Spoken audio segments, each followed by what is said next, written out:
Kalau kau benar-benar Tuhan Yesusmu itu nyata, akan datang kepada aku, kau bilang itu, oke, aku percaya. Ikuti perkataan saya, lapangkan hati Anda, jika Anda memiliki apapun yang ada dalam beban hati, lepaskan. Katanya gitu. Oke, dalam kali itu, enggak gini lagi, gue minta ini kayak gini. Aku ikuti kata-katanya tuh. Belum sampai dia ngomong, langsung pus. Macam mataku tutup, tapi ada cahaya terang, peng, masuk ke tanganku ini kayaknya sup sampai ke kepalaku. Pus sampai ke badan. Nger gitu. Langsung dingin, macam dingin badanku. Waduh, apa yang terjadi? Aduh, sorry pendeta. Rupanya ngomong bener gitu. Bilang gitu. Aku bilang kayak gitu ke TV itu. Padahal TV aja, karena aku rasakan apa yang dibilangnya itu masuk melalui tanganku, pus masuk ke badanku gitu. Panas, hangat gitu. Tapi macam keluar cahaya gitu dari TV. Padahal tutup mata saya. Tutup mata. Mulai aku ketakutan. Lalu, benar ya? Tuhan Yesusmu dahsyat ya? Bilang. Oke, saya masih berkeras hati. Shalom saudara-saudara sekalian dimanapun berada, kesempatan ini bersama kita akan dengarkan kesaksian dari seorang ibu asal Batak. Luar biasa bahwa ibu ini 2 kali mualaf dan terakhir ia sungguh-sungguh sudah menyadari bahwa memang menjadi seorang pengikut Kristus itu harus pikul salib. Banyak ujian sebagai bagian dari cara Tuhan untuk melihat apakah betul-betul beriman, apakah betul-betul sungguh-sungguh setia dalam Tuhan. Luar biasa saudara-saudara, perjalanan hidup ibu ini pontang-panting, ya, menghadapi suka duka kehidupan, dan saat ini betul-betul menjadi seorang yang percaya kepada Kristus, menjadi seorang beriman luar biasa kepada Tuhan. Kita dengarkan kesaksiannya berikut ini. Dari kecil aslinya itu aku lahir uh, sebagai seorang Kristen. Mama, Bapak itu Kristen. Mama pun Kristen, semua Kristen lah. Dan berumur sampai umur 9 tahun ya, tapi lahir Kristen. Yang rajin ibadah itu dulu itu ya mama saya aja ke gereja. Ke gereja waktu itu. Tapi bapak saya itu nggak mau ke gereja karena walaupun mereka suami istri, perbedaan mereka itu ada gitu ya. Bapak itu nggak mau ke gereja karena bapakku dulu menganut agama apa itu? Orang Batak bilang itu formalim ya, nggak pergi ke gereja. Ya buat sesajen aja di kamar. 1 bulan sekali itu bapak itu mesti potong ayam jago yang bagus, yang cantik, ayam jantan, ya, dipotong, bagus-bagus dimasak, pakai darah. Ingatlah saya dulu waktu, walaupun saya masih kecil ya, ingat juga sih. Dan setiap bulan itu disediain itu buat kami makan. Walaupun mama aku gereja, tapi kan kayaknya sepertinya tuh mama aku dulu ikut ke gereja itu karena ikut rutinitas warga aja gitu, biar jangan dibilang sesak, ya kan? Oke, mama itu pergi ke gereja karena itu aja. Tapi lagi dia dulu kan gereja HKBP ya, ya semua umum kan boleh ikut gitu ya. Tapi bapak aku tuh sekali sebulan buat persembahan. Aku ingat kali ya waktu kecil, nanti di dalam kamar tuh spesial dibikin ulos Batak, dibikin makanan itulah yang sedap-sedapnya. Semua yang bagus semua masukkan di dalam. Sisanya di belakang itu bapakku kan pandai masak. Namanya orang Toba ya, orang dulu ya. Pandai masak, di Arska diapain itu nggak tahu lah. Binadar katanya yang ikut dimasak sama darahnya itu. And then lepas dimasukkan ke dalam kamar dalam 5 menit aja. Dibikin minumnya, dibikinnya makannya. Nah, lepas itu didoakan sama bapak di dalam, sama mama. Kami nggak dibawa ke dalam untuk berdoa itu. Nah, kami tunggu di luar aja. 5 menit, kemudian dikeluarin. Dan kami makan satu keluarga, satu family. Tapi bedanya gini loh. Baru 5 menit aja di dalam, keluarkan ke bawah, keluar, sudah dingin, sejuk. Sedangkan yang sisanya yang bumbu yang nggak dimasukin, rasanya banyak sedap. Enak gitu. Nah, bagus lah. Tapi kenapa yang dari dalam ini udah dikeluarin nggak enak gitu. Padahal 5 menit aja. Itu buktinya nenek moyang dia itu benar-benar makan. Setan itu gitu. Kalau saya percaya itu sekarang tuh setan. Kalau dulu bilang itu kan opung jadi nabolon katanya. Kalau orang Batak ya. Nah, oke. Setelah itu kami makan lah. Bulan ke bulan, tahun ke tahun macam itu selalu terjadi lah dibikin bapak mama. Tiba masanya, karena gini ya dari kecil itu memang bapakku 2 kali berumah tangga. Saya jujur aja, Memang ini aib sih buat saya, buat keluarga, tapi nggak apa-apa. Ini aib untuk diriku aja. Jadi kadang-kadang ada berkat untuk orang lain, pencerahan untuk orang lain, gitu ya. Nggak masalah bagiku. Bukan ini menghina keluarga aku sendiri, enggak. Dulu sih aku malu, malu lah malu. Sampai aku minta izin sama mama, mak, aku mau minta izin, aku mau kesaksian di YouTube, mak, aku mau gini-gini. Mama aku bilang, jangan kau malukan keluarga kita ya. Tutup, kalaupun kau buruk atau gimana simpan dalam hati. Biar Tuhan yang tahu dan kau yang tahu. Tapi setelah aku rajin dengar-dengar kesaksian, yang lebih parah dari aku pun ada gitu, yang lebih susah dari aku pun ada. Jadi aku berani. Itulah uh, memberanikan diri. Mau seburuk apapun aku, kehidupanku, buruk di aku, ada orang yang terberkati oleh itu. Itu aja yang aku pikir. Jadi nggak masalah lagi bagi gitu. Dan singkat ceritanya, berumur 9 tahun, aku waktu itu, aku sakit. Sorry, bapakku sakit. Udah mulai sakit. Bapak dulu itu masih muda lah. Masih muda, 43 tahun. 43 tahun kan seorang bapak itu kan masih muda ya. Tapi bapakku itu 2 kali kawin. Yang istri pertama itu meninggal, tiga kakakku, tiga abangku, tiga kakakku lah saudaraku. Dan 3 tahun dia sudah menduda, kawinlah dengan mama, nikah dengan mamaku gitu. Dan uh, jumpalah cinta mereka. Karena dulu itu kawin tuh jodohin tuh sama istri pertamanya katanya. Oke. Karena cintanya mungkin sama mama ini betul-betul mereka itu yang namanya suami istri sangat romantis. Berarti kecil-kecil pun aku udah ingat yang namanya, wah mama sama bapak ini nggak pernah gaduh gitu. Jalan-jalan kemana sama, makan sama, kemana sama, sampai kami ditinggalin tuh di hutan-hutan. Rumah kami kan di hutan-hutan ya, namanya di kampung-kampung ya. Zaman dulu itu romantis sekali. Tapi sekarang saya baru paham ya namanya itu romantis lah sebagai suami istri, kan? Dan tiba masanya kami tinggal kan di Binjai. Aku di Binjai itu dulu, orang Karo. Dan bapakku itu dulu kerja itu sebagai apa namanya ya, yang jual ngambil sayur, borong-borong sayur, jual ke pasar gitu, pemborong sayur lah, ubi apa semua ada. Karena kita kan tinggal di kampung-kampung ya, ada pohon nggak karet di situ getah, semua ada di situ. Jadi bapak kami juga buat gula merah, jadi dia sendiri jual. Penggalas, apa namanya nggak tahu lah, nggak ngerti aku apa namanya, udah lupa. Dan itulah keseharian bapak. Namanya kita bergabung dengan orang Karo. Karo kan bukan kita memburukkan sih ya, namanya berbisnis bisnis orang-orang kampung kan biasa lah itu ya. Naik sedikit dijatuhkan, kalau lagi jatuh tak ada yang tolong kan gitu gitu ya. Terpulang orangnya sih bukan karena sukunya ya.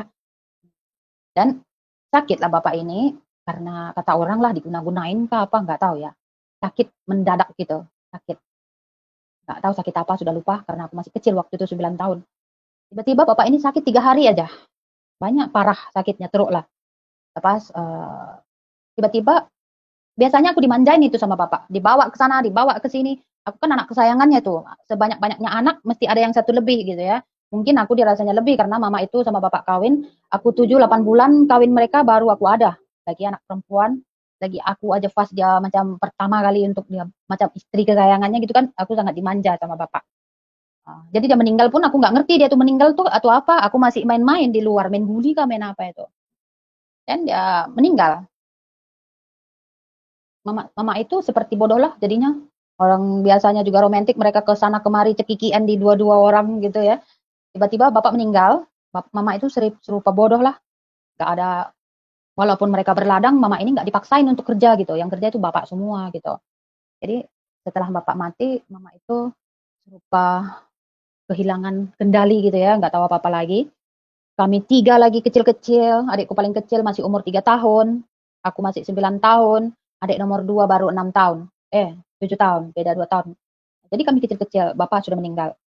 Dan sepeninggalannya bapak pun, bapak dikuburnya susah, karena bapak nggak mau dulu bergereja satu kali pun.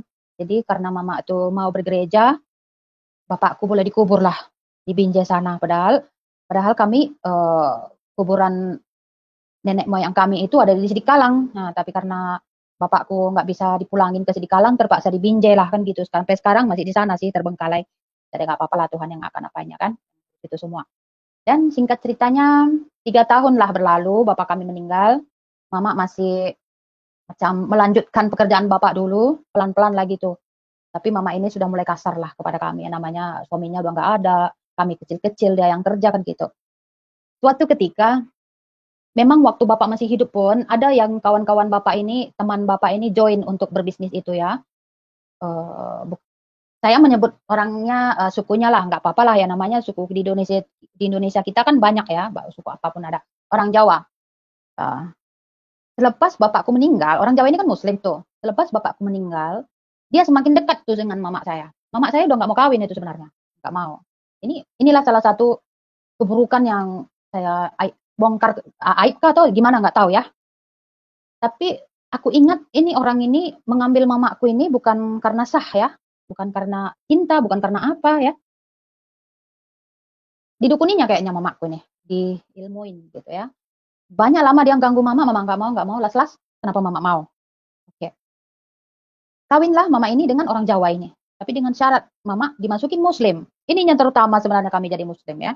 Bukan kami asli Muslim karena lahirku dari Kristen juga ya, walaupun nggak jelas juga agamanya Kristen aja, Kristen KTP dibilang kalau sekarang. Nah, dan secara tidak sadar kayaknya mama ini mengiyakan orang ini mengawini mama. Padahal istrinya orang Jawa ini ada loh, sudah tua loh, anak pun sudah banyak, dia besar-besar. Tapi mungkin dalam niat hatinya itu untuk memualafkan mama aja, kan dia berapa jiwa dia akan bawa, anak 3, mama saya 1, 4. Kan di hukum Islam itu kalau mengislamkan satu orang pahalanya itu udah berapa? Dia akan kerahan itu ya. Dia sudah kera loh 4 orang. Nah, dia mualafkan mama. Yang namanya kami masih kecil ya ikut aja. Oke? Ikut aja lah. Dimualafkan, pindahlah dari Binjai, dibawa ke Aceh. Karena kan di Binjai itu ada istrinya gitu ya. Ada istrinya. Dan dia bawa lari mama saya tuh ke Aceh. Tinggallah di Aceh, di Subulu Salam. Wah, di sana kan Muslim semua. Lagi mualaf kan banyak yang terima. Mama itu baru masuk Muslim. Dan keluarga mama ini sebenarnya Muslim juga sebagian. Bapak udahnya, pakcik-pakciknya itu semua Muslim. Muhammadiyah tuh. Mendukung juga dengan mereka. Tapi keluarga mama sampai sekarang siapapun itu tidak tahu bahwa ibu saya itu menikah dan Muslim karena menikah. Dan dengan diam-diam Mama Adi sudah menikah, pergi ke Aceh. Dan 1 minggu di sana mungkin ya, tapi mama pindah ke sana dia nggak langsung bawa saya. Dia titipkan aku ke rumah pamanku, tulangku, di Sidikalang. Oke, mungkin seminggu mama ini di Aceh, tinggallah si Jawa ini di sana. Si Jawa ini, sorry, maaf. Ini bapak pengganti ini di sana, disuruhnya lah kami pulang ke Medan, pergi ke rumah nenek kami, bapak udahnya mama, di Medan lah kami diislamkan. Dibawa lah kami 3-3, tapi orang Medan ini nggak tahu bahwa mamaku ini mau masuk Muslim, dibilang mama, kami mau masuk Muslim. Wah, keluarganya mama itu semangat 45 lah, ya kan? Mau masuk 4 jiwa sekali. Wah, dia kata, iya, semangat orang itu. Oke, kami Islamkan kami di situ. Makanya kalau dibilang disogok kami itu makan Indomie katanya ya, pernah dengar kesaksian aku cerita-cerita dikasih Indomie, memang benar. Kami masuk Muslim itu dikasih baju, dikasih sajadah, dikasih uang, dikasih Indomie berdus-dus, gak bohong saya, benar ini. Karena kami mau masuk Muslim kan, lagi saya anak-anak sebenarnya sih aku nggak suka karena waktu kecil juga waktu pun aku Kristen, waktu hidup bapak kami pun nggak pernah sekolah minggu, nggak pernah, yang pergi gereja itu mama aja, kami nggak, karena kami di rumah kami di hutan-hutan. Jadi yang namanya Kristen kami nggak tahu, aku nggak tahu, adik-adikku nggak ngerti gitu. Kristen itu apa ya? Kristen ya Kristen. Nah, pendalaman Kristen itu apa nggak ngerti. Oke, begitu diajak menjadi Muslim, aduh Tuhan Yesus. Aduh, sorry. Mama saya telepon, sorry ya. Mama saya telepon dari Medan tadi. Lagi telepon babi. Terus. Sorry, mak saya nggak tahu. Maaf. Ya, oke, siap. Mamaku itu, mungkin dia jantungnya sudah deg-deg, saya baru ceritakan tentang mama ya. Lepas, sampai mana teh ya? Lupa. Aduh, dia telepon balik. Aduh. Ya. Ya, coba diangkat aja dulu, nggak apa-apa, Kak. Udah. Ini nggak tahu, namanya orang tua. Dia ingat aku macam mana. Oke, udah sampai di Medan, kami udah jadi Muslim. Sudah umur 11 tahun mungkin ya. 11 tahun aku waktu itu. 11 tahun. Sudah mulai besar lah sedikit. Makanya aku baru masuk Muslim itu, yang namanya maafnya ya disunat loh aku. Udah besar baru disunat aku. Nah, lepas baliklah kami ke Aceh lagi. Balik ke Aceh. Di sanalah mulai hidup kami dengan mama, sebenarnya aku nggak mau ikut ke sana, tapi karena kata mama aku harus lanjut sekolah, karena waktu itu aku masih SD ya, aku harus sekolah di sana. Aku sebenarnya tinggal sama tulangku gitu, tapi dibilang mama, walaupun kau tinggal sama tulangmu di Srikalang, jangan bagi tahu mama udah kawin ya. Aduh, ya udah, ya diam-diam aja gitu. Ya udah, dibawalah ke Aceh kami, aku sambung sekolah sana, SD sampai SMP. Oke, berapa bulan kami masih aku mengalami yang namanya bapak tiri ya. Aku pikir dia baik gitu. Namanya kan dulu aku banyak sayang punya bapak.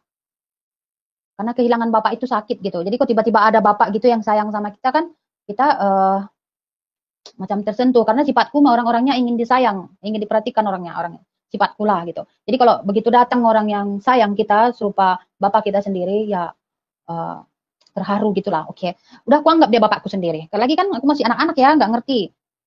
Ya. Oke, berlanjutnya beberapa bulan, aku dulu waktu kecil banyak orang menggangguin aku. Dulu aku itu kecil-kecil aneh dari macam bukan menyombongkan diri orang Batak dulu zaman-zaman dulu orangnya lain-lain. Jarang yang jumpa putih. Sekarang aja orang Batak, perempuan Batak, baru Batak cantik-cantik, betul jujur. Banyak sekarang cantik-cantik, baru Batak. Aku pun heran. Kalau dulu enggak, aneh-aneh gitu. Mukanya petak-petak, hitam-hitam. Bukan kita menghina, bukan. Memang kenyataan udah nampak gitu ya. Tapi kalau aku dulu aneh gitu. Lain aku daripada anak lain. Putih, rambut merah. Kalau orang Malaysia bilang comel-comel. Apa comel gak tahu. Itu kayak gitulah. Jadi banyak kali dari dulu, dari kecil pun aku udah digangguin orang aja terus. Ada yang bilang, dek nanti besar kau sama aku ya dek, besar kau sama aku ya dek, gitu. Lain lah memang, mataku sipit lagi putih, muka merah-merah dulu, cantik lah sedikit, sekarang enggak lah, sudah tua, sudah nenek-nenek aku. Lepas, mungkin ya bapak tiriku ini, nengok aku itu seperti apa gitu. Entah niat dia memasukkan kami Islam, entah niat dia mengerusak siapa-siapa, nggak tahu lah ya. Masih jalan, sudah 8 bulan kah, 9 bulan macam itu. Oke. Waktu itu aku demam tinggi, sakit. Karena aku orangnya gini loh. Aku ceritain lagi, tambah cerita lagi sedikit ya. Aku dari kecil sampai sekarang penglihatanku boleh asing-asing. Tapi sekarang sudah lain. Begitu mengenal Yesus, itu semua sudah nggak ada. Nggak pernah datang lagi. Macam apa dibilangnya? Indra keenamnya buka. Tapi dulu aku nggak ngerti karena aku masih anak-anak. Apa nggak terbuka indra keenamnya? Bapakku itu kan dulu menyembah berhala, kan berhala sih, nggak ada kenal Yesus. Berarti kan berhala lah yang disembah. Ya kan mencari keturunan. Ya apa yang ditanamkan tumbuh gitu. Nah, jadi aku sering dulu melihat itu yang namanya kuntilanak lah, apalah sering ku tengok. Cuman aku nggak takut karena menurutku itu main-main aja. Kirain apa gitu. Sampai kadang ingat dulu aku waktu digendong mama di belakang, mak, apa itu mak terbang di atas mak putih-putih. Sering bilang kayak gitu. Mama yang ketakutan. Diam, diam, diam, diam. Bawanya cepat lari aku gitu. Jadi aku penglihatan gandaku itu ada dari kecil gitu ya. Dan si bapak sambungku ini pun dia orangnya juga macam dukun-dukun gitu sifat dia kayaknya. Tengok dia lah, namanya orang Jawa Banjar ya. Dia Jawa Banjar tuh. Sorry, bukan karena sukunya, siapa orang pun ada. Nah, bukan karena sukunya ya, siapa bangsa pun itu ada semua. Zaman-zaman dulu orang-orang tua dulu kan ada, bapakku sendiri ada. Tapi bapak bukan jahat, bukan. Bapakku nggak menerima itu. Cuman dia aja menghargai katanya, menghargai nenek moyang, mau kasih makan gitu. Gitu dia, bukan bapak buat jahat sama orang, enggak. Bapak paling baik orangnya. Dan singkat cerita, waktu malam itu mamaku pergi ke tempat keluarga, tak tahu di daerah situ juga, kan keluarga mama ada di situ, kan keluarga mama ini kan banyak yang muslim ya, jika kalau mama datang ke sana mereka itu semangat gitu, jadi mama pergi ke sana, dibawanya adikku yang paling kecil, perempuan, masih kecil waktu itu, dan aku tinggal di rumah dengan adikku yang laki-laki, itokku, dan ini, bapak tiriku ini. Demam tinggi lah, aku tinggi kali, karena habis aku melihat tahap maghrib-maghrib. Kan rumah kami itu di hutan-hutan juga di Aceh sana, kebun sawit 9 hektar, itulah yang dijaga orang itu, diurus orang itu. Ada sungai-sungai, aku pergi ke sungai pas maghrib-maghrib itu, terlihat aku kakek-kakek yang putih-putih bajunya, janggutnya panjang. Lepas pulang dari sana, aku demam. Nah, bukan aku takut, tapi mungkin batinku nggak nerima gitu. Mungkin itunya, hantunya itu ustadz gitu, atau kiai, jadi nggak nyambung kan gitu. Demam tinggi aku pulang ke rumah, demam tinggi kayak kalau dibilang step gitu, udah mau belik-belik mataku. Dan datanglah bapak tiriku ini, badanku panas sekali. Tiba-tiba dihampirinya aku, dihampirinya. Aku hari itu sudah berumur 10 tahun.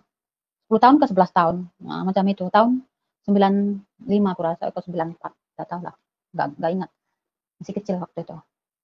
Lepas, diurutnya lah aku. Di apa? Diurut ya. Dikasih minyak, dikasih obat gitu ya. Orang badanku itu kan sudah panas tinggi, dikompresnya, diapainya. Mungkin karena ditengoknya aku masih anak-anak, ya itu mereka tuh bersama dengan mama masih 10 bulan atau 11 bulan kayak gitu lah, nggak sampai setahun. Masih anak-anak, mungkin digoda setan lah dia. Lagi dulu kan aku itu sudah bilang dulu putih sangat, kayak enggak anak-anak kampung biasa putih. Mungkin tergiur dia dengan aku. Lagi kan masih anak ya, yang di peristrikannya mamaku udah tua kan gitu. Tak tua sekalipun, karena mama janda itu seumuran aku sekarang itu. Sekarang aku kan udah 38, mamaku janda pun umur-umur 35, 34, masih muda. Zaman dulu, zaman sekarang kalau janda 35 tahun, 30 tahun kan masih muda kan. Janda mama, janda mati kan gitu. Dan uh, sudah itu tak tahu kenapa dia boleh merusaki aku gitu. Masih anak-anak waktu itu. Maaf lah, karena kalau aku teringat hatiku sedih. Tapi memang aku sudah mengampuni. Setelah aku mengenal Yesus, aku mengampuni siapapun itu. Karena gimana ya? Maaf ya itu karena sedih. Karena sebenarnya nggak mau mengingat sih, nggak mau kesaksian sih. Kadang-kadang kalau ingat aku boleh dendam lagi gitu. Dendam tapi setelah aku mengingat Yesus, aku mengampuni, aku memaafkan. Oke, dia merusak aku yaitu dirusakinya aku dengan ancaman. Namanya kita masih anak kecil. Adikku perempuan lagi. Bilang kan jangan kau bilang mamamu ya. Kalau kau bilang mamamu, bunuh nanti adikmu. Rusaki nanti adik. Aku ingat adikku lagi satu perempuan ya. Kalau dia rusaki aku, nanti rusaki adikku gimana aku? Aku nggak berani. Aku bunuh mamamu nanti katanya gitu. Oke, aku diam. Namanya aku masih anak-anak ya, dibekapnya mulutku, dirusakinya, tapi nggak bisa lawat. Itu anak-anak ya. 1 minggu aku dihajarnya terus itu kurang ajar itu. 1 minggu sudah lepas, terus ditinggalkannya kami. Tinggalkannya, mama mungkin dia takut juga sih. Udah dirusaknya aku, udah dimasukkannya kami Muslim, tinggalkannya kami. Mungkin dia takut lah. Mana tahu dia aku akan mengadukan gitu ya. Kalau zaman sekarang diaduin ke polisi itu, udah masuk penjara dia tuh. Tapi zaman dulu kita nggak ngerti yang namanya mengadu itu ya nggak ada ngadu sih. Sama mama aja nggak aku ceritain. Sampai besar loh aku baru tertutup mulutku untuk ini semua. Sudah besar, udah punya anak 4, aku baru cerita aku sama mama loh. Saking takutnya dalam hatiku mendendam, nyimpan dalam hati dari dulu itu. Trauma gitu. Dia seorang bapak, pengganti bapak yang baik, tiba-tiba membuat kayak gitu, jadi traumanya tinggi. Las-las, aku jadi ketakutan setiap hari. Seminggu dirusakinya, dia pergi, dia balik ke Medan, kami tinggal di Aceh. Oke. Mama tetap berjuang di sana. Mama pun serupa stres lah. Namanya belum sampai setahun, ya kerja sama-sama mereka, papa. Sampai SMP aku di situ, kelas 2, kelas 3 mungkin. Bertahan mama. Bertahan, serupa biasa, tapi aku tahulah sakit hati mama ini mendalam. Gitu ya. Satu suaminya meninggal, dan ini ditinggalkan gitu aja. Karena mesti ditinggalkannya juga, karena istrinya orang ini ada, anak-anaknya ada banyak. Dia memang, aku percaya ya, dia mengawini mama aku itu karena mau memasukkan agama aja itu. Bukan karena niat dia mau mengawini mama, enggak. Buktinya udah dirusaknya saya, udah ditinggalnya kami. Dia pergi balik ke istrinya kok. Nah, oke. Selepas itu, tambah tahun ada selepas dia pergi tinggalkan kami di sana. Kami masih bertahan di situ sampai aku kelas 2 SMP. Mama ini pun hari-hari makin garang sama kami gitu. Sama aku lagi terutama kan. Anak orang, kalau orang Batak itu anak paling besar kan tanggung jawabnya besar ya di rumah. Saya semua silap sedikit dipukul, dia papain, sampai ditelanjangin aku kayak mana-mana. Makanya aku dulu dari kecil sering mau bunuh diri gitu. Karena mama ini kenapa nggak sayang sama aku? Lagi aku nggak cerita gitu. Bahwa aku udah dirusak oleh suaminya. Karena kayaknya mama ini pelampiasan emosinya itu sama kami gitu. Sama aku terutama. Karena adikku masih kecil ya. Makanya aku lama dulu dendam sama mama. Sampai aku kawin, sampai aku punya anak banyak. Masih dendam aku sama mama. Selama aku belum memaafkan, selama aku belum mengenal Yesus, mama aku sendiri ku dendami. Karena apa? Dari kecil mama ini garang sama kami gitu. Tapi mama ini marah pun aku ingat, dia kan sudah muslim tuh. Tapi dia kecewa. Udah muslim, dia kecewa lah karena ditinggalin kan sama orang ini. Tapi udah dimuslimin, tapi mau balik. Nggak boleh lagi gitu kan. Keluarganya juga sudah support dia semua kan gitu ya. Yang saya waktu aku muslim itu ya aku alim, adikku sekolah pesantren semua, aku juga sekolah pun sekolah adik agama. Tapi aku nggak teringat gimana ya, yang namanya masih kecil aku udah dimuslimin, aku alim lah gitu, berjilbab, yang kayak biasa, sembahyang, nggak pernah tinggal, karena diajarankan di situ, uh, gimana ya, Kalau enggak sembahyang masuk neraka gitu ya. Namanya anak kecil, kita masih belajar baru-baru. Dulu Kristen juga enggak pernah belajar Alkitab. Selepas itu masuk Muslim, belajar ya mesti kan kuat gitu ya. Itulah ya, walaupun aku sudah disakiti dengan, bukan karena agama kah, karena apa nggak tahu ya. Udah disakitin, tapi dendamnya ini lama simpan di dalam. Walaupun aku sembahyang, baca Al-Quran, dulu aku pandai baca Al-Quran. Saking takutnya masuk neraka gitu. Karena katanya masuk neraka kalau nggak sembahyang, kalau nggak sholat. Sampai adikku tuh sampai sekarang bahasa Arab tahu. Aku enggak sih, karena waktu kecil pun udah kerja aku ya, kerja sambil apa namanya bantu mama ya.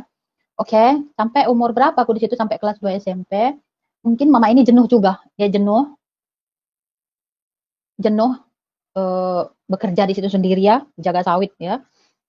Pulanglah kami ke Medan, balik lagi ke rumahnya Pak Cik Mama itu yang Muslim itu. Dan mama itu melamar kerja ke Malaysia. Itu awalnya mama pun juga pernah ke Malaysia tahun 97, 98, 98. Pergilah mama ke Malaysia. Oke. Aku itu namanya masih kecil sekolah sambil kerja. Mama udah nggak ada. Dalam hati nggak netap. Mau mati takut, hidup segan mati tak mau, kayak gitulah. Macam hidupku nggak ada tujuan kayaknya. Sekolah pun aku nggak mau aku sekolah, karena di sekolah pun sampai SMP terus digangguin orang saja. Aku udah trauma sama laki-laki lagi, takut sama laki-laki. Udah ngeri gitu. Jadi kalau demam aja pun aku, walaupun nggak ada orang, aku udah ketakutan sendiri. Nanti siapa lagi mau dekat-dekat sama aku gitu. Padahal enggak gitu. Padahal sendirinya aku udah nggak ada lagi siapa-siapa. Tapi ini masih kututup rahasia ini sampai aku besar gitu. Kenapa aku nggak teringat mau pikir mau bagi tahu mama ya? Jadi dendamku itu makin tinggi sama mama. Pasal udah dimasukin Muslim, dirusakin lagi aku jadi korbannya gitu. Ya. Tapi aku tetap makin beriman waktu itu, makin sembahyang, makin ya Allah ngaji. Kenapa nasibku kayak gini? Kenapa nasibku kayak gini? Itu aja aku terus ku ratapi hidupku itu seperti apa. Mengadu saja sama Allah aku. Tapi Allahnya nggak jawab. Makin panggil Allah, makin terpuruk pula aku. Betul makin terpuruk. Oke, udah dirusak. Udah, aduh, pokoknya susah kali lah. Banyak kali pengen mau mati. Aku kan sekarang mau lompat aku ke sungai itu, biar mati. Tapi macam ada lagi yang menahan aku gitu. Mungkin arwah bapakku dulu masih ikut-ikut gitu ya, karena aku selalu datang ke mimpiku, selalu ke mimpiku, karena aku asal mau nangis, bapak kau tinggalkan aku jadi kayak gini, aku bapak selalu mengadu-ngadu gitu, matinya orangnya, tapi aku selalu nangis, apalagi kalau dipukuli mama aku ya, kalau mama pukul-pukul aku, mesti aku mengadu bapak gitu. Jadi kalau kita sebut dia kan, dia selalu datang ke mimpi kita kan gitu. Itu namanya iblis ya. Jadi singkat ceritanya, mama udah pergi ke Malaysia, aku udah kehilangan arah, udah pergi ke Medan. Umurku waktu itu sudah dekat 18 tahun. Mama udah ke Malaysia. Aku nggak ada lagi yang bimbing di sana. Adik udah masuk pesantren dua-dua. Aku kerja sama orang. Umur 18 tahun aku jaga anak bayi umur 2 bulan. Mama nggak ada, keluarga nggak ada. Semua keluarga mama ini yang dulu memuslimkan kami pun macam cuek. Udah nggak peduli lagi gitu. Mama udah pergi. Numpang kami di rumahnya itu serupa macam duduk dalam neraka kan gitu. Waktu baru-baru masuk Islam kami, aduh kayak emas kami dibikinnya. Gitu macam-macam. Sudah lama nggak guna. Jadi bener itu kalau masuk Muslim disogok. Jangan marah kalian siapa yang orang-orang Muslim itu. Mama pun sekarang masih Muslim, taat pula lagi dia. Jadi kalau teringat mukanya, kalau video call mama macam itu berjilbab, saya pusing sedikit. Cuman udahlah, Tuhan, engkau yang akan mengubah mama aku kan gitu. Oke, udah mama pergi ke Malaysia, aku udah kehilangan arah, aku belum kenal siapa-siapa lagi, saudara pun gak ada yang mau tahu, saudara bapak, saudara siapa pun gak ada. Keluarga mama ini yang Muslim ini macam selalu menekan kami gitu, hati banyak sakit, ngeri kali, gak tahu mau kayak mana gak tahu. Lepas terakhirnya aku kerja restoran di Medan, di dekat kampus UMSU sana, UMSU. Oke. Kerja restoran aku di situ, adalah satu orang laki-laki, marga Minang. Dia suka sama aku. Sebelumnya aku udah dekat-dekat pacaran juga dengan orang yang Kristen gitu. Orang Kristen tuh mau sama aku nggak mau. Bilang enggak, aku nggak mau Kristen. Aku kan udah fanatik tuh ya. Yang namanya orang Batak, walaupun aku orang Batak, waktu itu aku sudah Muslim, jadi mu'alaf. Ya ampun, bencinya aku sama orang Batak. Kayaknya Batak itu bilang, kau orang Batak, kau nggak bisa sama aku kawin. Mukamu aja kayak babi, bilang. Pergi Sinaga waktu itu. Nggak mau aku. Enggak deh, Muslim pun aku deh, asal kau mau sama aku deh. Bilang, nggak mau. Mesti nanti kau Kristen kan balik aku bilang. Itulah saking fanatiknya ya. Nah, oke. Jadi tiap hari datang ke restoran tempatku kerja ini, laki-laki Batak ini. Nggak mau, aku nggak mau. Padahal maafan orang yang bekerja sendiri, nggak apa. Padahal yang orang Padang ini, orang Minang ini, jadi pembantu juga kayak aku gitu, kerja sama abangnya. Kerja, abang dia buka restoran nasi Padang itu. Di kampus UMSU sana. Di Jalan mana, tidak tahu. Udah lupa. Nah, tapi karena dia Muslim, ya kuyain gitu. Walaupun dia pekerja juga, sama-sama aku juga pekerja, kuyain. Oke, kenal sama dia. 3 bulan. Sebenarnya takut sih sama orang, diajaklah aku kawin. Bilang nggak boleh, aku masih kecil, masih 18 tahun waktu itu, dia sudah umur 25, lebih sedikit dia dari aku. Nah, janji manis lah, oke. Lepas kan, dari kecil kan aku udah trauma banyak gitu ya, tapi karena keadaanku yang susah, mendesak, jadi terpaksa gitu. Kemana lagi aku mengadu? Masih kecil-kecil aku udah capek kerja kan gitu ya, cari uang. Nah, diajak kawin lah, aku nikah, aku mau. Tapi sebelum kawin, aku bagi tahu, aku udah gini dulu waktu kecil. Ya udah, dia terima apa adanya. Dia terimanya apa adanya. Kami menikah, tapi mama di Malaysia. Bilang sama mama, aku mau menikah. Oke, kata mama, nggak apa-apa, walaupun kau masih kecil, biar ada yang jaga kau. Mama nggak ada, katanya gitu. Oke, dikirim mama lah biayanya dari Malaysia. Walaupun kan kita kan kalau kan harus ikut suami kan. Orang Padang kan perempuan yang beli gitu. Perempuan yang ngasih uang sama dia kan. Nah, oke. Lepas dikasih mama biaya dari Malaysia zaman dulu tahun 2000 lah aku menikah itu. Tahun 2000 2 juta itu udah banyak ya. Nah, dikirim mama dari sana, aku menikah. Walaupun nggak mama ada. Wali hakim apapun nggak ada. Kan Islam kan, Muslim kan senang-senang aja kawin. Wali hakim pun boleh kawin, tak ada siapa-siapa pun nggak apa-apa. Nah, menikahlah kami dengan sah di kantor KUA Jalan Patumpak sana. Di kawasan Binjai lah itu. Nah, kami menikah. Oke. Hari pertama itu dia oke. Nampak dia sudah ke 3 bulannya. Rupanya memang lakiku ini maaf cakapnya ya inilah suatu awal dari kehancuran hidupku itu dah. Aku pikir dia bagus gitu. Enggak. Dia ada penyakit lagi. Maaf cakapnya dia hypersex lagi. Dibantingnya lah ke aku tiap hari. Aduh Tuhan, masuk ke dalam neraka lagi aku. Hari-hari aku berdoa, sembahyang pun buatnya kayak itu. Dicemburuin lagi aku. Aduh pokoknya penyakitnya itu tinggi lah. Siksanya kali aku. Anak sudah ada dalam perut, tapi disiksa lahir batin aku ya. Tapi bertahan aku. Nggak ngadu sama siapa-siapa pun. Ya, dari awalnya juga dihancurin Muslim, orang Muslim, kawin lagi, dihancurin lagi. Aku berdoa aja terus sampai lahirlah anak ini, anak pertamaku ini. Dengan hati yang tergores, terluka, sakit hati. Aduh, pokoknya nggak tahu lah penderitaan sampai kemana. Sudah jatuh ketimpa tangga. Ingat kawin itu untuk lebih baik, rupanya lebih hancur. Tiap hari berantem kami. Nggak dikasih berantem. Aduh, pokoknya itulah. Pokoknya ngadu Tuhan. Kenapa macam itu aku nggak ngerti ya. Oke. Dalam masih lahir anakku ini umur 2 bulan, tinggalinnya aku. Balik dia kalau ke orang tuanya. Kan orang Padang anti itu sama orang Batak. Walaupun kami tuh disetujui sama orang tuanya karena terpaksa aja. Bukan karena apa gitu, terpaksa aja orang tuanya. Jadi mungkin orang tuanya juga udah bilang, nggak apa-apa lah, udah lahiran nanti anakmu tinggalin. Katanya gitu mungkin ya. Memang bener, umur 2 bulan anakku lahir, ditinggalin aku sama suamiku ini. Marga Padang nih, marga Caniago tuh, orang Padang, orang Minang. Tinggalin dia pergi ke Singapura kerja. Aku cari mana-mana, tanya pemilik nggak mau tahu. Padahal anakku masih kecil, nggak ada yang tanggung jawab sama aku. Waduh Tuhan, pokoknya tersiksa banget hidup aku gitu. Tak kemana aku jadinya? Sengsara kali aku. Keluarganya tidak mau tahu. Dulu waktu kawin keluarganya ada, setelah lepas nggak ada satu ekor pun nggak ada. Udah anak umur 2 bulan, kecil-kecil sakit lagi. Aduh, aku udah mati kapal, udah kehilangan kapal, udah nggak tahu kemana-mana lagi. Oke, tetap sembayang aja terus aku nih. Taat kali sembayang, makin sembayang aku, ya Allah, berikan aku jalan petunjuk, ya Allah, berikan jalan petunjuk. Itu aja hari-hari, jalan petunjuk. Tapi nggak pernah ditunjukin. Ditunjukin Allah itu yang jalan yang sesat sama aku semua, yang susah semua, yang menghancurkan hidupku semua. Semakin aku minta, semakin aku disesatkan. Oke, kehidupan sudah susah, uang nggak ada. Namanya anak-anak, masih umur 19 tahun udah punya anak aku.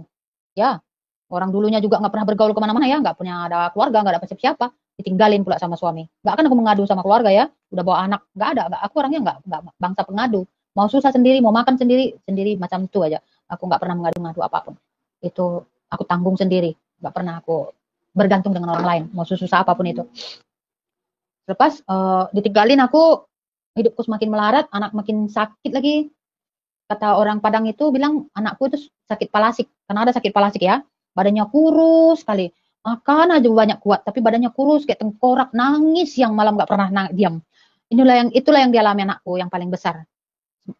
Itulah yang kualami sekarang waktu itu. Lepas udah kurus dia, sakit parah, duit nggak ada, rumah nyewa pula itu. Aduh, makin menderita hidupku, makin menderita. Mama udah pulang itu dari Malaysia, udah dekat dengan aku, tapi mama itu udah kehabisan uang gitu. Namanya juga di Malaysia juga dulu dia gaji pun sedikit aja, 250 ringgit aja sebulan. Pulang ya ada sisanya dia belikan tanah kan gitu. Jadi uang cash itu langsung nggak ada, udah habis dibeliin pulang-pulang dari sana. Selepas adalah modal sedikit jual-jualan lah kami di rumah, buka usaha sedikit-sedikit goreng-goreng pisang apa-apa. Tapi nggak jalan. Yang datang malahan laki-laki semua. Namanya aku janda muda ya, janda muda, anak satu, cantik lagi dibilang, padahal nggak sih cantik. Kata orang saya sudah cantik di situ. Jadi berebut orang datang. Jadi kayak macam mau gaduh orang, macam mau gimana gitu. Ayo. Jadi masalah lah jadi. Nggak jualan, nggak ada uang, ya. Jadi stres, makin stres juga. Tiba-tiba lah datang Marga Simbolon. Sudah 6 bulan ini, 8 bulan ini pergi ini. Suamiku ini nggak ngasih uang, nggak ngasih kabar, nggak ada apa-apa gitu ya. Datanglah tiba-tiba Simbolon ini datang ke kedaiku, menawarkan dengan bagus ya. Awal-awalnya datang baik-baik macam itulah. Ditengoknya anakku udah sakit, aku hidupnya sengsara gitu ya. Gak tahu kenapa, karena kegalauan hatiku itu ya, dia suka sama aku iyakan. Tapi aku bilang, oke, kalau kau mau kawin sama aku, boleh. Kan waktu itu kan udah 8 bulan tuh lakiku, apa. Kalau di hukum Islam kan, kalau udah 3 bulan aja, nggak dinafkahi lahir batin, sudah talak. Istri boleh berhak talak kan gitu. Nah, apalagi ini sudah 8 bulan, langsung apapun nggak ada. Tanyain keluarganya nggak mau tahu. Karena memang sengaja keluarganya membuang aku gitu, karena aku kan orang susah, mereka itu kan orang kaya. Nah, gitu. Apa mertua aku dulu haji lah, orang tahun-tahun 2000-an haji udah 3-4 kali ke Mekah, kan orang kaya itu. Zaman sekarang orang biasa pun bisa ke Mekah ya, zaman dulu kan enggak. Memang orang kaya dulu mertuaku. Haji dia tapi sangat benci sama orang miskin. Gitu. Enggak mau mertuaku mengakui aku karena aku anak pembantu. Enggak mau dia, anak orang miskin. Makanya begitu aku melahirkan suruh pisah sama anaknya. Anaknya ngikut aja. Oke.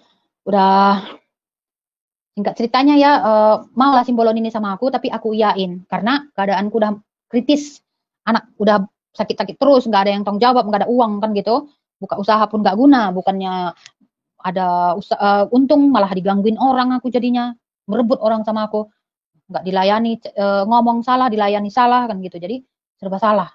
Jadi aku bilang sama, ada pula orang anak lajang juga suka sama aku, sangat suka waktu itu, orang Jawa. Aku udah trauma dengan orang Jawa ya, benci ya. Sekarang sudah mengampuni. Nggak ada. Orang apapun itu nggak ada, aku benci lagi. Dulu benci juga aku. Udah yang menyakiti aku orang Jawa ya. Nah, lepas, nggak mau lah aku sama orang Jawa ini.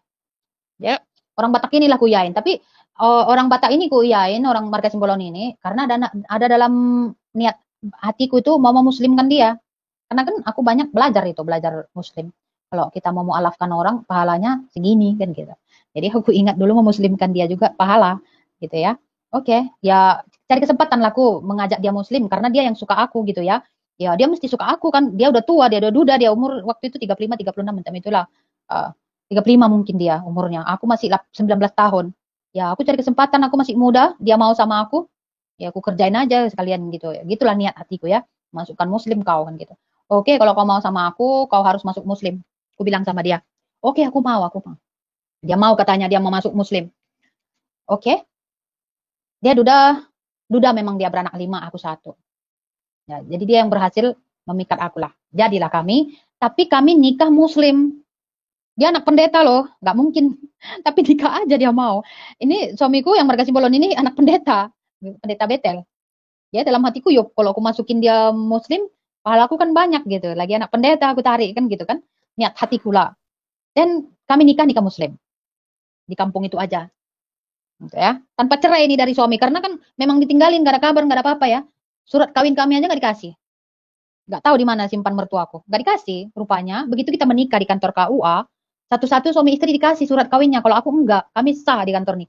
Kalau aku kawin tapi nggak dikasih surat kawinnya. Jadi aku kawin dengan Simbolon pun nggak ribet karena surat kawinku nggak ada.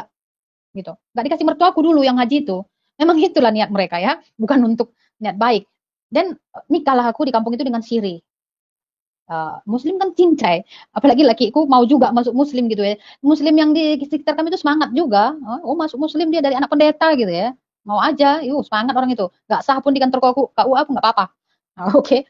Dan uh, kawinlah kami. Tapi nggak ada surat macam dulu yang merah sama hijau itu nggak ada. Surat biasa aja. Orang siri kan, kampung-kampung aja gitu. Nantilah nanti buat lagi gitu, gitu ceritanya. Oke. Nikahlah kami. Baru berapa hari kawin, katanya Muslim. Tapi kenapa pergi ke kedai tuak ini orang? Tengok dia, kenapa kau ke kedai? Bilang, udahlah bikinlah agamamu, agama aku katanya. Aduh, mulai stres aku kan. Oke, berjalannya waktu, ambil anak pertama lah aku dari Simbolon. Oke, ambil anak pertama dari Simbolon. Dia udah pergi ke gereja ini. Dalam hatiku ya udahlah, namanya juga aku kawin untuk gimana ya, aku kawin sama dia kan untuk menyelamatkan diriku juga gitu, bukan karena cinta. Terang-terangan gue bilang sama dia, aku kawin samamu karena kau mau masuk Muslim dan kau mau menolong aku, bukan karena cinta ya. Baik-baik sama aku bilang sama ya, aku bilang, iya nggak apa-apa, cinta itu bisa tumbuh di belakangan hari katanya. Bilangnya gitu loh, udah nggak apa-apa. Kau boleh miliki aku tapi tidak memiliki cintaku ya. Terus bilang sama Simbol, oke berjalannya waktu bolehlah itu katanya. Berjalannya waktu juga dia pergi ke gereja, saya enggak, saya sembahyang di rumah. Jadi di rumah kami itu satu Al-Quran, satu Alkitab. Dia kan anak pendeta, mesti dia buat Alkitab di rumah ya. Nah, dan seperti biasa dia minum juga, main judi juga, tapi ke gereja juga, gitu. Itulah. Jadi enggak patokan juga dia, walaupun dia anak pendeta, anaknya juga ikut pendeta, enggak ya. Anaknya bejat juga. Ya itu yang macam bilang tadi, namanya orang Batak ya, ya minumnya kuat. Minum, mabuk hari-hari, pukul 3 tiap hari pulang. Minum hari-hari itu, main judi. Enggak mengurangi belanja di rumah sih. Susah memang, sampai dia tuh suamiku ini kerja nggak pernah jadi kuli orang. Dia main judi di luar supaya bawa uang ke rumah, gitu aja. Tapi nggak masalah bagiku, karena uang itu bukan hal bagiku itu. Karena apa? Waktu suamiku pertama dulu semuanya ada juga dia menghina aku terus, gadut terus apa-apa gitu, nggak pernah menghargai aku, nggak pernah menghargai orang tuaku gitu ya. Tapi Simbolon ini walaupun kayak gitu dia hormat dengan mama, bertanggung jawab di rumah. Tapi memang sifat dia memang macam itu, dia nggak boleh jadi kuli orang, jadi dia macam mana menjudi pandainya dia, aku nggak tahu, bisa menghasilkan uang, itulah dia bijak lah. Tapi ya seadanya lah, namanya uang judi dibawa ke rumah ya. Tapi aku bahagia gitu. Karena apa? Karena aku jadi sama dia, udah bertanggung jawab dengan anakku, dia besar sampai sehat, sampai saat ini. Dari umur 8 bulan sampai sekarang umur anakku tahun ini sudah 20 tahun. Besar di tangannya. Dan akan sukses itu aku percayakan Tuhan akan buat itu sama anakku. Karena dialah. Oke, berjalannya waktu itu aku nggak ngerti bahwa dia memang dia sangat cinta sama aku, sangat sayang sama aku. Tapi aku dalam cintanya itu aku memanfaatkan dia, belum ada niat aku untuk suka gitu, enggak. Hanya memanfaatkan dia aja dalam hatiku. Kapan kau nggak bisa masuk Muslim? Gitu ya. Terus kuniatkan dia masuk Muslim terus. Berdoa, udahlah, ngapain kau sembahyang terus? Ke gereja Mahita, ke gereja lah kita katanya. Nggak ada gunanya kau sembahyang. Bilang, diam kau, bilang, bikin agamaku. Suatu saat Allah akan membuka hatimu, bilang gitu. Oke. Mungkin walaupun dia penjudi, pemabuk, tapi masanya hari Minggu dia ke gereja, mungkin didoakannya aku di sana. Didoakannya. Pergilah ke gereja. Asal pergi dia ke gereja, mesti panggil aku ke gereja. Aku nggak mau. Aku tetap dengan pendirianku. Walaupun anak sudah 3 dari dia. 3 dari dia, 1 dari yang pertama jadi 4. Ya, 4 semua anak laki-lakiku semua. Sampai sekarang udah besar, udah lajang-lajang. Dia yang membesarkan. Dan suatu saat, bilang, apa sih yang kau apakan dari Kristen itu? Aku bilang, apa hikmahnya? Selalu kukotbahin dia, dikotbahin aku balik. Gitu. Jadi nggak membal, ya udah diam-diam aja terus. Degil kali, benci kali. Aku benci pun nggak guna, anak sudah banyak. Ya, pernah aku tinggalin juga dia waktu anak pertama udah lahir, aku tinggalin dia karena asal agama aja gitu. Balik lagi karena anaknya gitu ya. Aku ingat lagi karena anakku yang pertama nggak mau ninggalin dia. Ya aku terpaksa balik loh sama dia. Pernah aku tinggalin juga dia. Tapi anakku yang pertama, saking sayangnya dia sama bapaknya, dia nggak ngerti itu nggak bapaknya kan. Karena dia dari kecil juga dibesarin sampai besar, sayangnya bukan main. Ya, jadi itulah keadilan Tuhan bagiku. Bapak tiri yang menghancurkan aku, tapi bapak tiri juga lah yang menghidupi anakku. Sampai sekarang ini. Jadi Tuhan itu adil. Walaupun masa itu aku menderita, tapi ada rencana Tuhan yang indah bagiku. Buktinya bapak tiri yang menghancurkan aku sampai seumur hidupku, aku sampai mendendam dengan orang, mendendam dengan mamaku sendiri. Tapi Tuhan kasih jalan yang indah bagiku, yaitu menunjukkan bapak tiri juga macam Simbolon ini menghidupi anakku sampai sekarang. Sekolah tinggi sekarang dibikin Simbolon, sekolah kapal, perkapalan laut. Itulah saking hebatnya dia.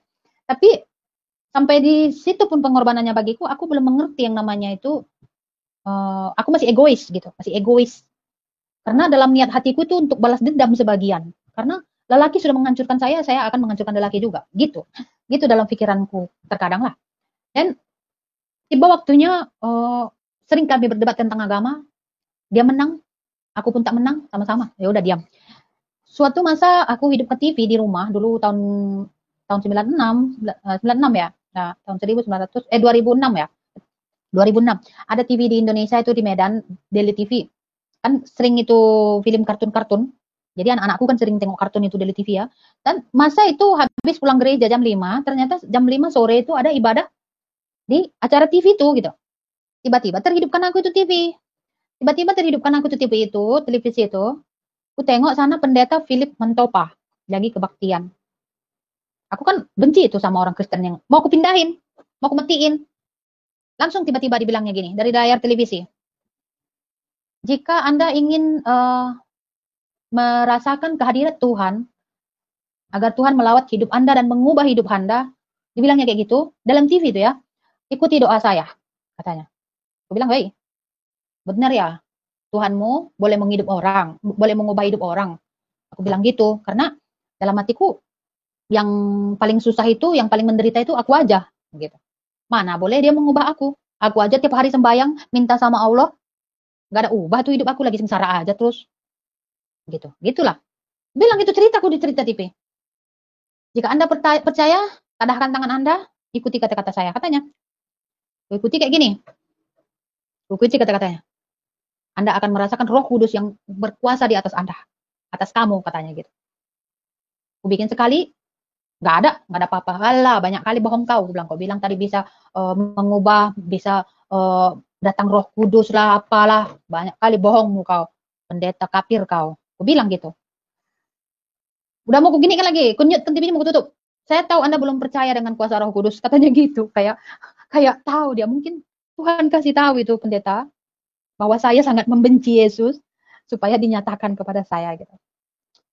Bilang, oke ya, aku akan tarik kau satu kali lagi ya. Kalau kau benar-benar Tuhan Yesusmu itu nyata, akan datang kepada aku, kau bilang itu, oke, aku percaya. Ikuti perkataan saya, lapangkan hati Anda, jika Anda memiliki apapun yang ada dalam beban hati, lepaskan. Katanya gitu. Oke, dalam kali itu, enggak gini lagi, aku minta ini, kayak gini. Aku ikuti kata-katanya itu. Belum sampai dia ngomong, langsung pos. Macam mataku tutup, tapi ada cahaya terang, peng, masuk ke tanganku ini kayaknya sup sampai ke kepalaku. Pus sampai ke badan. Nger gitu. Langsung dingin, macam dingin badanku. Waduh, apa yang terjadi? Aduh, sorry pendeta. Rupanya ngomong bener gitu. Bilang gitu. Aku bilang kayak gitu ke TV itu. Padahal TV aja, karena aku rasakan apa yang dibilangnya itu masuk melalui tanganku, pus masuk ke badanku gitu. Panas, hangat gitu. Tapi macam keluar cahaya gitu dari TV. Padahal tutup mata saya. Tutup mata. Mulai aku ketakutan. Lalu, benar ya? Tuhan Yesusmu dahsyat ya, bilang. Oke, saya masih berkeras hati. 1 minggu full, dari situ mulai dari aku tengok TV itu, 1 minggu full aku mimpi yang tidak baik selalu. Aku mimpi itu selalu berjalan di suatu gunung, panas sekali di bawah, api menyala-nyala kayak gini. Menyala-nyala mau menyambar aku aja terus. Padahal aku sembahyang loh, tiap hari sembahyang. Subuh aku gak pernah tinggal itu. Tapi dalam 1 minggu itu, mimpi ini selalu dengan mimpi yang sama. Datang, itu aja. Dan terakhir kalinya, aku udah ketakutan ini. Udah tiap hari ini datang ya, ada apa ini? Jalan aku satu bukit ini, gunung ini nggak habis-habis gitu. Tapi api di bawah itu menyala-nyala. Masa bukit ada api? Gunung kok ada api gitu? Kan seharusnya kalau gunung itu kan pepohonan ya, ini nggak api gitu. Api nyala. 1 minggu full. Oke. Lepas itu ke 1 minggunya pas. Ketakutan aku. Terakhirnya tuh aku banyak kali takut kali udah sampai gini. Satu tangan tiba-tiba gini, nadakan tangannya, dua tangannya. Kenapa engkau takut? Pegang tanganku. Kau pasti boleh naik ke atas. Saking takutnya aku tengok bersinar kali. Dia memang nggak nampak mukanya aku, gini aja tangannya menadahkan, diluruskannya karena aku mempraktekkan kan tanganku nggak boleh lepaskan, kalau dia nggak, tangannya lurus gitu. putih terang kali. Hanya tangannya nih lah nampak aku, telapaknya nih. Pegang tanganku. Kau tidak akan terjatuh. Kau akan boleh naik ke atas katanya gitu. Kenapa engkau takut katanya. Aku pegang, push, hilang. Langsung aku boleh naik ke atas secepat mungkin. Dan, aku terbangun. Dari TV itu Tuhan sudah tegur aku, udah tunjukkan. Ini yang kedua. Aku siapa itu ya? Masih degil aku ya. Jadi waktu itu aku menguji Tuhan. Jangan, jika ingin benar-benar bertemu dengan Tuhan, ingin Tuhan menyatakan dirinya, minta aja gitu. Dulu itu aku minta. Aku uji dia. Aku macam mau perang sama Tuhan Yesus. Kalau kau benar ada, benar tunjukkan. Bilang gitu. Tapi raja kok, aku bilang gitu. Tantang dia. Dulu aku minta, dulu aku yang muji Tuhan. Sekarang aku minta diuji sama Tuhan. Karena kalau Tuhan uji aku, sekarang aku semakin bertobat, semakin dekat dengan Tuhan. Jangan takut diuji oleh Tuhan. Jangan takut. Itu aja pesan saya. Karena saya dulu menguji Tuhan, menantang Tuhan. Saya dulu menantang Tuhan, menantang Tuhan Yesus. Saya bilang, Tuhan Yesus, kalau memang kau benar-benar ada, tunjukkan sama saya. Apa? Macam mana saya cerita dengan orang biasa kayak gitu saya ngomong sama Tuhan. Betul. Karena aku ingat Allah dan Muhammad itu paling sempurna. Karena kan dibilang di Al-Quran, agama yang diridhoi Tuhan itu katanya Al-Quran aja, Islam aja, lain nggak ada, katanya masuk neraka semua. Walaupun diajarkan di dalam, sebaik apapun kamu, kamu akan masuk neraka dulu baru ke surga. Ya dulu, iya ya, berapa hari aja di neraka nggak apa-apa gitu. Jadi kita merasa nggak apa-apa. Walaupun kita letih dibuat dengan otoriter, rutinitas yang harus satu hari itu, 5 waktu itu, kan paksa itu ya, paksa. Katanya kalau satu hari aja, satu kali aja nggak sembayang, berapa tahun kamu akan disiksa. Bayangkan aja kalau 5 kali sehari itu nggak buat, berapa banyak dosa yang akan kamu tanggung di sana gitu. Apa dalam hidup semua kiai-kiai itu nggak ada yang tinggal sholatnya. Jadi aku dulu ya berpedoman ke situ. Oh iya ya. Jadi agama yang lain itu nggak ada akan diridhoi. Udah rupanya dalam Kristen, kalau kita memang benar-benar mengikut Yesus, secuil neraka pun tidak akan disentuh, langsung ke surga. Bukan kayak negeri orang itu. Sebaik apapun dia, masuk neraka dulu, baru masuk surga. Emangnya, kalau aku paham sekarang, ada yang bilang emangnya teh celup diangkat naik turun gitu ya. Sekarang aku baru paham, kalau dulu enggak. Udah bodoh, dablek, semua sudah campur gitu. Di dokterin yang tidak baik, ya namanya dari kecil juga diajarin dengan itu ya, apa yang diajarin ya itulah diingat terus. Takut masuk neraka gitu. Nah, yang nggak jelas pun ditakuti, yang nggak ngerti pun ditakuti. Peraturan banyak tapi nggak terjalani semua, ya kan gitu ya kan. Dari hal-hal benda apapun neraka semua. Dalam Al-Quran itu semua neraka aja yang diceritain, nggak ada yang surganya itu sedikit aja. Dan udah 2 kali Tuhan uji aku, nggak juga. Saya masih degil, masih mau sembahyang.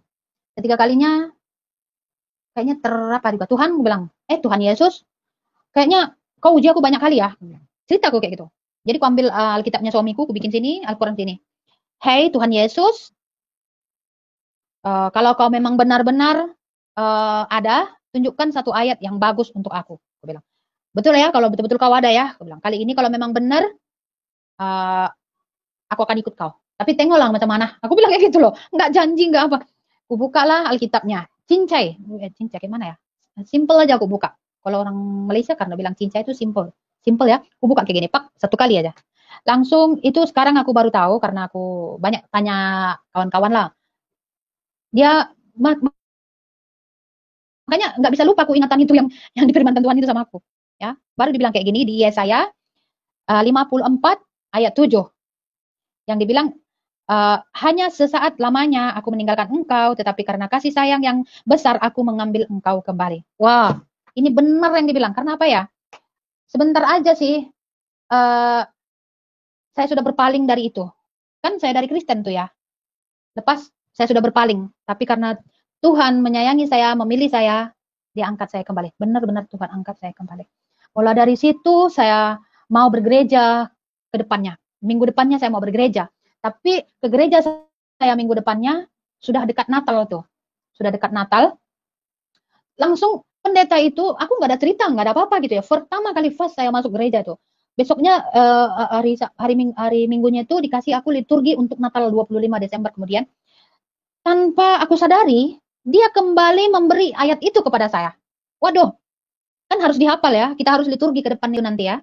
Lagi aku tengok, kenapa ini yang pernah aku baca di Alkitab kok datang lagi nih? Dan aku nggak cerita loh sama suamiku, nggak cerita. Langsung itu lagi aku baca, itu lagi. Berarti memang benar, Yesus itu memilih, gimana ya, kalau kita menantang dia gitu, dia akan tunjukkan dirinya kepada kita supaya kita percaya kepada dia. Dan nyata dalam hidup saya, 4 kali dibikinnya, kayak gitu, baru saya percaya pada Yesus. Lepas saya mulai bergereja, sudah mulai 1 bulan saya bergereja, cakap Tuhan, karena waktu itu bisnis suami saya itu nggak ada ya, pencarian suami saya itu Simbolon itu nggak ada, tapi anak sudah banyak ya, sampai apa-apa nggak ada di rumah, beras nggak ada, apa nggak ada, lakiku nggak mau kerja, bukan nggak mau kerja, dia gengsi gitu ya, jadi tapi aku nggak pernah ribut, nggak pernah bising gitu, ya apa adanya, aku udah terima, karena aku kawin juga sama dia, sudah karena hasil balas budi gitu, karena dia udah beri kehidupan sama anakku yang pertama kan gitu kan, jadi aku nggak menuntut banyak, jadi aku nggak pernah bising banyak gitu ya. Oke, mulai saya ikut Tuhan, saya mulai belajar ke gereja, walaupun belajar gitu-gitu aja, saya nggak mendalami sekali lah, saya belum dibaptis juga, karena waktu itu katanya harus setia, katanya 5 tahun, 3 tahun katanya ke gereja baru boleh dibaptis, kan gitu, namanya lagi kami orang Batak ya, ada syarat-syaratnya katanya, jadi aku yang ikut aja, karena aku juga belum dewasa, masih anak-anak, belum ngerti. Oke, kami hidup gitu-gitu aja, saya nggak tahan juga sih, nengok lakiku nggak kerja, hari-hari pergi kedai, bawa beras pun kadang enggak, bawa duit pun enggak, jadi kadang-kadang lapar anak-anak di rumah kan gitu ya. Tapi saya sabar aja, saya berdoa aja sama Tuhan, berdoa aja, Tuhan Yesus, saya sudah mulai belajar mengucap Yesus dulu, Allah Allah, tapi begitu mengenal Tuhan Yesus 4 kali menunjukkan hadiratnya sama saya, firman-Nya, baru saya percaya Yesus, saya baru berdoa tiap malam selama 2 minggu. Tuhan Yesus tolong kasih malaikat penolong untuk suamiku supaya dia dapat kerja Tuhan. Tuhan itu aja nggak berubah. Permintaanku itu setiap minggu, setiap hari. Setiap pukul 2 malam. Setiap Tuhan Yesus tolong suamiku. Kirim dia malaikat yang akan menolong dia. Itu aja.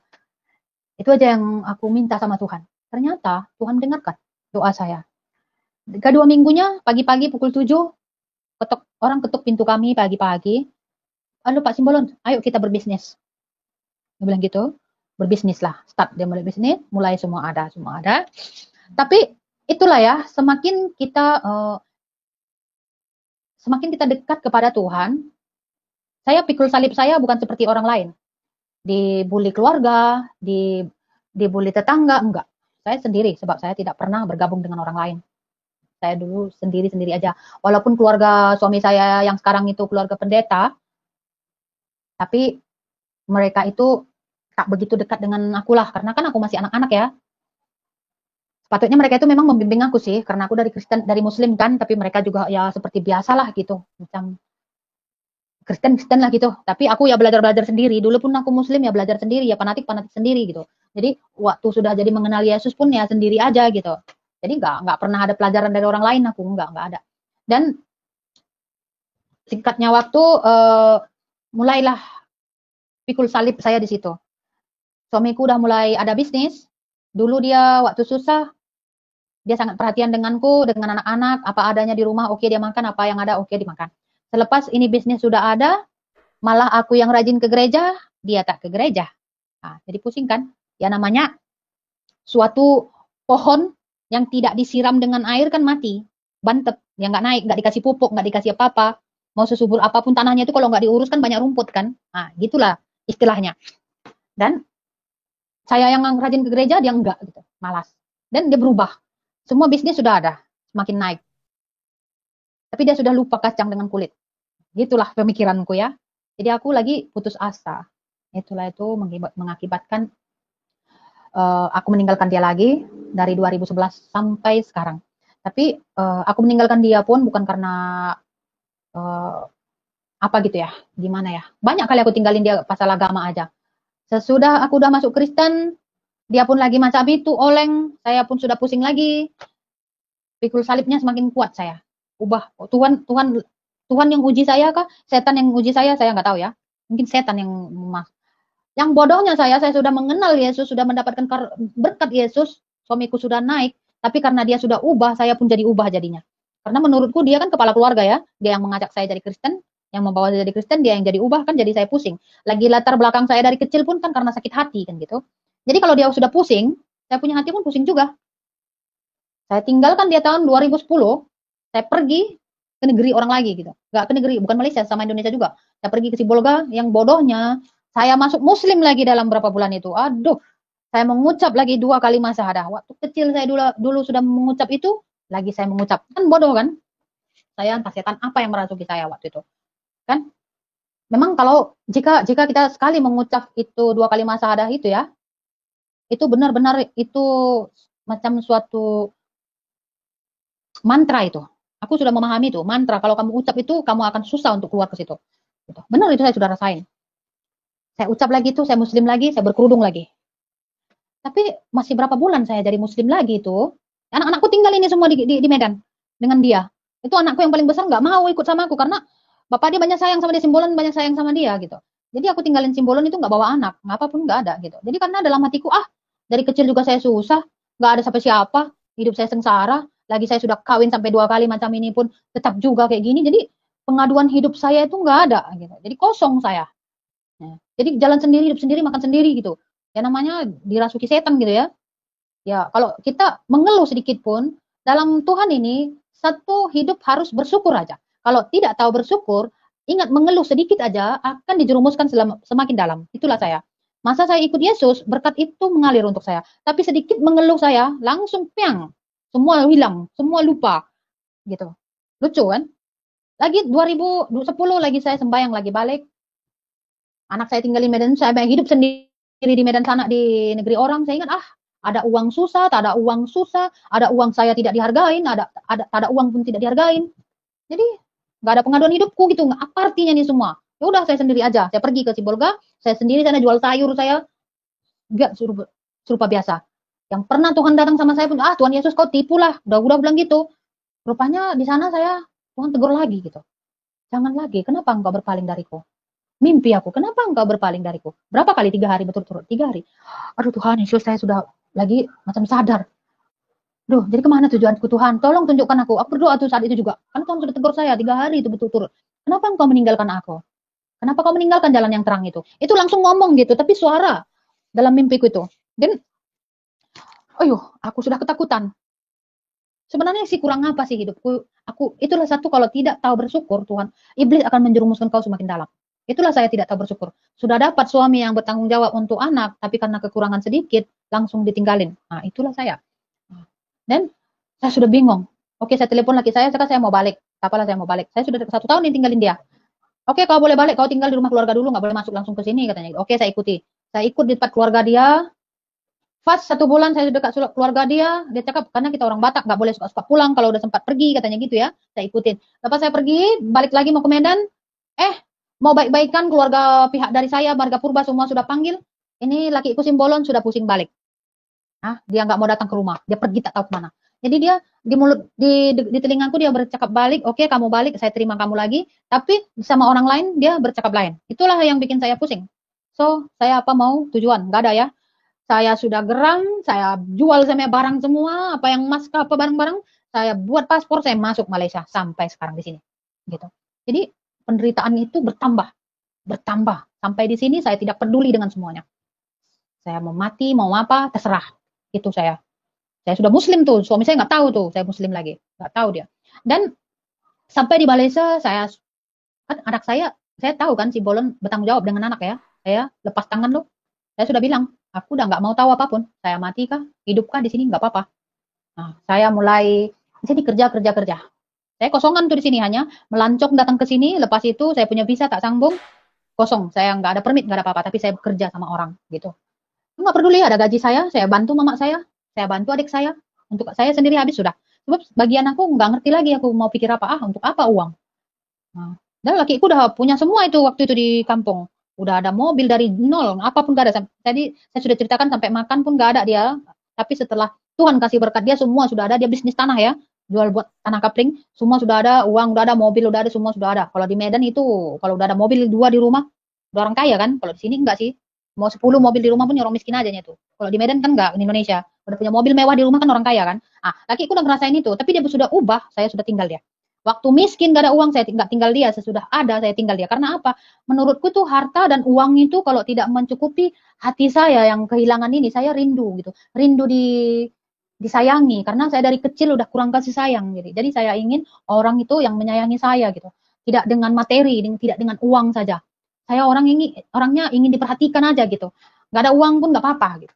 Jadi itu yang bikin saya di sini nggak berpikir apapun. Mampus pergilah gitu ya.